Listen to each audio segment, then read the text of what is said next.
Hello guys, welcome to my channel Tech Neuro. ఈరోజు మన video introduction to C. So ఈ uncle పేరు Dennis Ritchie. ఈయన 1972 Bell లాబొరేటరీస్లో సి ప్రోగ్రామ్ అనేది లాంగ్వేజ్ క్రియేట్ చేసిందన్నమాట. ఇది వెరీ పాపులర్ లాంగ్వేజ్. అది ఓల్డ్ అయినా కానీ ఇది ఎందుకు పాపులారిటీగా ఎందుకున్నదంటే ఇది ఒక basic and fundamental language. Computer సైన్స్లో ఇది బేసిక్ అండ్ ఫండమెంటల్ లాంగ్వేజ్. ఒకవేళ ఈ లాంగ్వేజ్ గిట్ట మనం నేర్చుకున్నట్లయితే వేరే లాంగ్వేజెస్ అనేవి ఈజీగా మనం రాయగలుగుతాం, వాటి కోడ్ అనేది ఎగ్జిక్యూట్ చేయగలుగుతాం. సరే సి లాంగ్వేజ్ నేర్చుకుంటున్నాం కదా, ఏమన్నా కోడింగ్ ఎక్స్పీరియన్స్ గిట్ట ఏమన్నా కావాలా అంటే ఏం అవసరం లేదు, నేను నేర్పిస్తా.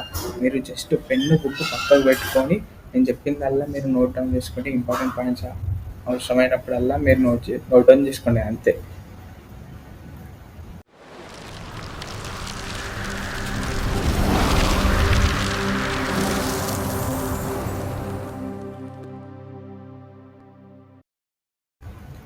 సో ఇప్పుడు ఏదైనా ఇద్దరు మనుషులు మాట్లాడాలంటే మనకు ఒక లాంగ్వేజ్ అనేది ఉన్నది. ఇప్పుడు తెలుగు, హిందీ, ఇంగ్లీష్, మలయాళం, కన్నడ.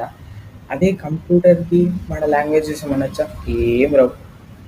కంప్యూటర్కి రెండు అర్థమైతే అయితే జీరోనా అయితే వన్, దాన్ని బైనరీ సిస్టమ్ అని అంటారు. సో ఇప్పుడు మనం ఏదైనా ప్రోగ్రామ్ ఏదైనా రాయాలి, ఏదైనా బిల్డ్ చేయాలన్నా, ఏదైనా చేయాలంటే జీరోస్ అండ్ వన్లనే రాయాలి. ఇప్పుడు ఒకవేళ ల్యాప్టాప్లో చేయాలంటే జీరోస్ అండ్ వన్స్ రావాలి కదా మనకు. సో మనం ఏం చేయాలంటే ఇక్కడ ఈ డెన్నిస్ ఇచ్చి ఎందుకు సి లాంగ్వేజ్ చేసిందంటే ఇప్పుడు మనకు ఈజీ అయ్యేందుకు మన పని అనేది. సో ఇప్పుడు మన ప్రోగ్రామ్ కంప్యూటర్కి అనేది జీరో అండ్ వన్స్ అవి మాత్రమే తెలుసు. మనకేమో ప్రోగ్రామ్ అట్లా చేయడం తెలుసు. ఊరికి పొద్దుంతా రాత్రి అంతా జీరో అండ్ వన్ కొట్టుకుంటూ కూర్చోం కదా.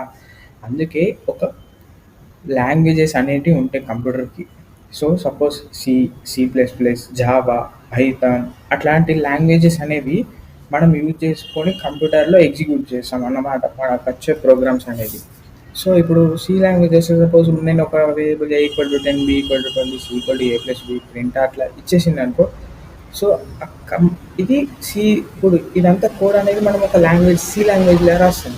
అదంతా కంపైలర్ అనేది ఉంటుంది, సి కంపైలర్ అనేది. అదంతా ఏం చేస్తుందంటే ఈ మనం రాసిన కోడ్నంతా కంప్యూటర్కి అర్థమయ్యే విధంగా జీరోస్ అండ్ వన్లకు కన్వర్ట్ చేస్తుంది.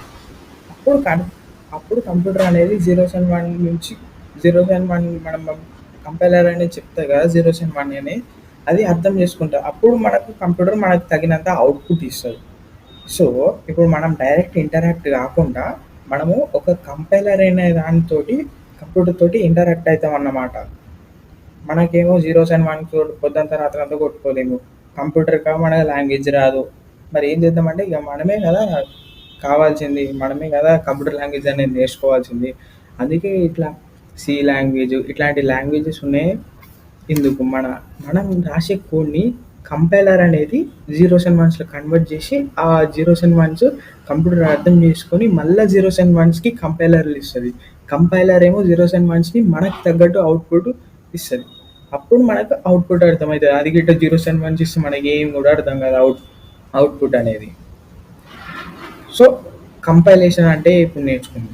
Compilation is nothing but the process of transforming source code into object code. ఇవ్వరాదు ఏంపిన కంపైలర్ చేసే పనే కంపైలేషన్. సో ఇక్కడ మీరు ఇమేజ్ చూస్తున్నట్టయితే ఇప్పుడు సోర్స్ ఫైల్ అనేది ఒకటి ఉన్నది కదా, ఇప్పుడు hi.c. నేను అక్కడ కోడ్ కొంచెం ఎగ్జిక్యూట్ చేసిన. ఆ కంపైలర్ అనేది కంపైల్ చేస్తుంది అన్నమాట. ఇప్పుడు ఆ కోడ్ అనేది జీరోస్ అండ్ వన్లకు కన్వర్ట్ చేసి మెషిన్ కోడ్లకు చేంజ్ చేస్తుంది. దాన్నే కంపైలేషన్ అని అంటారు. సో ఇప్పుడు మనము basic structure of C program చూస్తాం. ఇది చెప్పాలంటే ఇది basic structure of C program. ఇప్పుడు నేను కంపైలర్లో కూడా చేంజ్ చూపిస్తాను, ఇది మాత్రం చూడండి. ఇది basic structure of C program. So మీరు గూగుల్కి వెళ్ళి programming.c అని టైప్ చేయండి. ఇక్కడ పైన ఆన్లైన్ సి కంపైలర్ ప్రోగ్రామింగ్ అని వస్తుంది. సో ఇది ఏంటిది అని అంటే ఆన్లైన్ కంపైలర్ అన్నమాట. ఇప్పుడు మనం చిన్న ప్రోగ్రామ్స్ రాస్తాం కాబట్టి ఇక సాఫ్ట్వేర్ డౌన్లోడ్ చేయడం కూడా అదంతా ఏమవసరం లేదు. జస్ట్ మనం ఆన్లైన్ కంపైలర్లో ఇప్పటి మనం ఎగ్జిక్యూట్ చేద్దాం ప్రోగ్రామ్ అనేది. So basic structure of code అనేది సి అనేది ఎట్లుంటే ఫస్ట్ మనం ఏదైనా ప్రోగ్రామ్ రాయాలంటే ఫస్ట్ మనం అనేది #include అనే దాంతో స్టార్ట్ చేయాలి. స్టార్ట్ చేసినాక మనం ఏదైనా ఒక హెడర్ ఫైల్ చేయాలి. ఇప్పుడు నేను హలో వరల్డ్ అనేది అవుట్పుట్గా రావాలనుకుంటున్నాను. హలో వరల్డ్ అనేది అవుట్పుట్గా రావాలంటే ఫస్ట్ మనం ఇన్పుట్ ఇవ్వాలి కదా.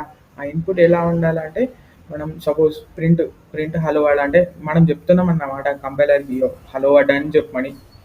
సో అది ఎట్లా చేయాలంటే ఫస్ట్ మనం stdio.h గ్రేటర్ దెన్. ఇప్పుడు దీన్ని ఏమంటారంటే stdio.h అంటే standard input output header file అన్నమాట. ఇప్పుడు include standard input output header file అంటే దాని అర్థం ఏంటంటే మనము ఇక్కడ సి కంపైలర్లో చాలా లైబ్రరీస్ ఉంటాయి, ఇది చాలా ఫైల్స్ ఉంటాయి.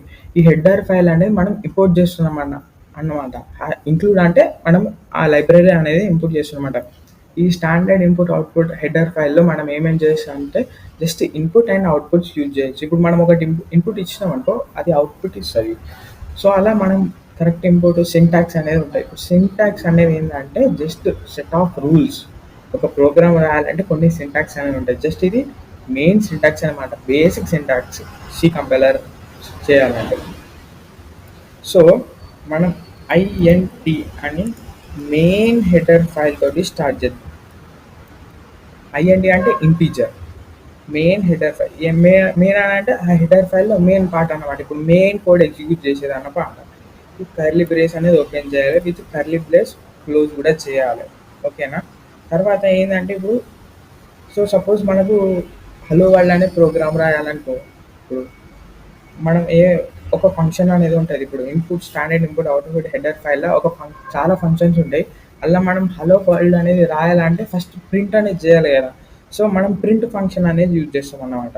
PRINTF ప్రింట్ ఫంక్షన్ అనేది యూజ్ చేస్తాం. సో ఈ బ్రాకెట్స్ ఓపెన్ చేసి కొటేషన్ మార్క్స్ పక్కా పెట్టాలి, లేకపోతే ఎర్రర్ వచ్చేస్తుంది. సో మనం HELL హలో వరల్డ్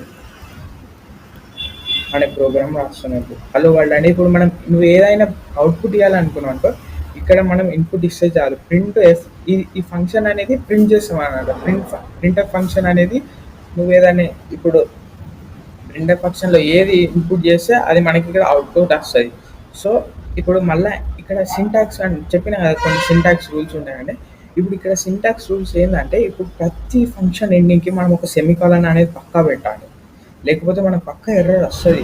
సెమికాలన్ అనే మీనింగ్ ఏంటిదంటే ఆ లైన్ కంప్లీట్ అయిందన్నమాట. కంపైలర్కి సెమికాలన్ అంటే ఏమర్థమైందంటే ఆ లైన్ కంప్లీట్ అయిపోయింది, ఆ ప్రోగ్రామ్ పక్క ఫినిష్ అయిపోయింది, ఆ లైన్ వరకు కంప్లీట్ అయిపోయింది అని దానికి అర్థమైపోతుంది. ఇక దానిలో చేసేది ఏం లేదనుకున్నాం. సో తర్వాత ఇప్పుడు మనం జస్ట్ హలో వరల్డ్ అనే ప్రోగ్రామ్ రాస్తున్నాం అంతే కదా. తర్వాత ఇప్పుడు ఆ ప్రోగ్రామ్ అయిపోయినాక దానికి చెప్పాలన్నమాట రిటర్న్, ఇక అది ఆగాలని చెప్పాలంటే రిటర్న్ 0. ఇది ఇప్పుడు ప్రోగ్రామ్ అంతా అయిపోయింది, అది తిరుగుతానే అది రన్ చేస్తూనే ఉన్నది, ఇంకేమన్నా ఉంటుంది అని. సో మనం ఆగమని చెప్పాలి. అది ఎట్లా చెప్పాలంటే రిటర్న్ 0 అని చెప్పాలి. ఇప్పుడు రిటర్న్ 0 అని కూడా చెప్పినాం, ఆగమని చెప్పినాక కూడా అది కంప్లీట్ అయిందా కాలేదని తెలియాలి కదా దానికి. సో దానికోసం మనం సెమికాలన్ అనేది ఇవ్వాలి. సో ఇప్పుడు మనం ఫస్ట్ ప్రోగ్రామ్ రన్ చేసి చూస్తున్నాం. ఇదైతే సింటాక్స్, ఇది మెయిన్ సింటాక్స్, మీకు అర్థమైంది అనుకుంటా. ఇది #include standard input output header file. First మనము స్టాండర్డ్ ఇన్పుట్ అవుట్పుట్ అనే హెడర్ ఫైల్ని మనం ఇంపోర్ట్ చేసినాం అన్నమాట. సో ఇంటూ మెయిన్ అనేది మీకు తర్వాత మెల్లమెల్ల బేసిక్స్లో చెప్తాను. జస్ట్ ఈరోజు అయితే బేసిక్ సింటాక్స్ ఎలా ఉండాలి, హలో వరల్డ్ ఎలా ప్రింట్ చేయాలో చెప్తున్నాను అంతే. సో మనం ఏదైనా ప్రింట్ చేయాలంటే అవుట్పుట్లో ప్రింట్ఎఫ్ అనే ఫంక్షన్ని యూజ్ చేస్తాం అన్నమాట. ఇది స్టాండర్డ్ ఇన్పుట్ అవుట్పుట్ అనే హెడర్ ఫైల్లోనే ఉంటుంది. సో మనం హలో వరల్డ్ అని రాసినాం, అది కూడా బ్రాకెట్ ఓపెన్ కొటేషన్ మార్క్స్ వేయాలి, డబుల్ కోట్స్ అనే మార్క్స్ వేయాలి పక్కా, లేకపోతే సింటాక్స్ ఎర్రర్, అదొక సింటాక్స్ అంతే. ఇక తర్వాత లైన్ అయిపోయిందని తెలవడానికి ఇప్పుడు ప్రోగ్రామ్ రన్ అయితే ఫస్ట్ ఇది చూసుకుంటుంది. ప్రోగ్రామ్ ఎట్లా రన్ అవుతుంది అంటే first standard input output header file తీసుకుంటుంది కంపైలర్ అనేది. తర్వాత మెయిన్ ఫంక్షన్లో ఓపెన్ చేసి ప్రింట్ఎఫ్ ఫంక్షన్ చూస్తుంది. ఓకే ప్రింట్ఎఫ్ ఫంక్షన్ సరే. తర్వాత అది సింటాక్స్ ఫస్ట్ బేసిక్ సింటాక్స్ అనేది చూస్తాయి. కొటేషన్ మార్క్స్ ఉన్నాయి, రైట్, కొటేషన్ మార్క్స్లో ఏమేమి ఉన్నాయో అదొక జస్ట్ అదే ప్రింట్ చేస్తుంది. తర్వాత సెమీకాలన్ లేకపోయింది అనుకో, అది అనే ఎక్స్పెక్టెడ్ సెమీకాలన్ అనుకుంటే చూపిస్తుంది, ఎర్రర్ పక్కా చూపిస్తుంది అది. సో ఇప్పుడు మన తర్వాత రిటర్న్ 0 అయిపోతే ఇంకేం రాసేదేం లేదు కాబట్టి రిటర్న్ 0 అని పెట్టేసినాం అనుకో, అది దానికి అర్థం ప్రోగ్రామ్ అయిపోయింది అనుకుంటా. ప్రోగ్రామ్ అయిపోయినాక కూడా సెమీకాలన్ ఇవ్వాలి, ఎందుకంటే మొత్తం అయిపోయిందని చెప్పడానికి. సో ఈ బ్రేస్ అనేది కూడా కర్లీ బ్రేస్ అనేది కూడా క్లోజ్ చేయాలి. సో ఇది మెయిన్ సింటాక్స్ అన్నమాట, basic syntax of C language అనమాట. ఇప్పుడు నేను రన్ చేస్తున్నాను, చూసిన code execution successful hello world అని రాసినాను. సో మీరు కూడా ఇలా ట్రై చేయండి. Online C compiler program C online compiler అని బ్రౌజర్లో టైప్ చేయండి, మీకు కూడా వస్తుంది. మీరు కూడా ఒకసారి ట్రై చేయండి మీ బ్రౌజర్లో. సో ఐ హోప్ మీరు ఈ ప్రోగ్రామ్ అనేది మీ బ్రౌజర్లో సెర్చ్ చేసి ప్రాక్టీస్ చేసారనుకుంటా, ట్రై చేసారనుకుంటా, మీకు కూడా ఇన్పుట్ రావచ్చు. మేబీ మీరు బాగా మిస్టేక్ చేసేది ఏంటంటే ఇక్కడ సెమికాలన్ అనేది మిస్ చేయొచ్చు ఒకసారి. అంటే మీరు తెలుసు, మీరు టాపర్స్ అని తెలుసు, కానీ ఏదో కొంతమంది మిస్టేక్ చేసే దాంట్లో చెప్తున్నారు. ఇక్కడ మ్యాక్సిమం చాలామంది సెమికాలన్ మిస్ చేస్తారు. సో ఇవాళ ఫ్రెండ్స్, ఇది మన వీడియో, జస్ట్ ఇంట్రడక్షన్. ఒకవేళ మీకు ఈ వీడియో గిట్ట నచ్చితే లైక్ చేయండి. ఛానల్ ఇంకా మరిన్ని వీడియోస్ చేయాలంటే మాకు ఒక ఉత్సాహం, ఊపు తెప్పివారు. ఒకవేళ సబ్స్క్రైబ్ చేసి ఏమైనా మీకు మేము సడన్గా వీడియోస్ పంపించేదాన్ని లైవ్ సెషన్స్ గిట్ట పెట్టాలంటే మీకు నోటిఫికేషన్ రావాలంటే పక్కన బెల్ ఐకాన్ కూడా క్లిక్ చేయండి. థ్యాంక్ యూ గాయస్, మళ్ళీ కలుద్దాం నెక్స్ట్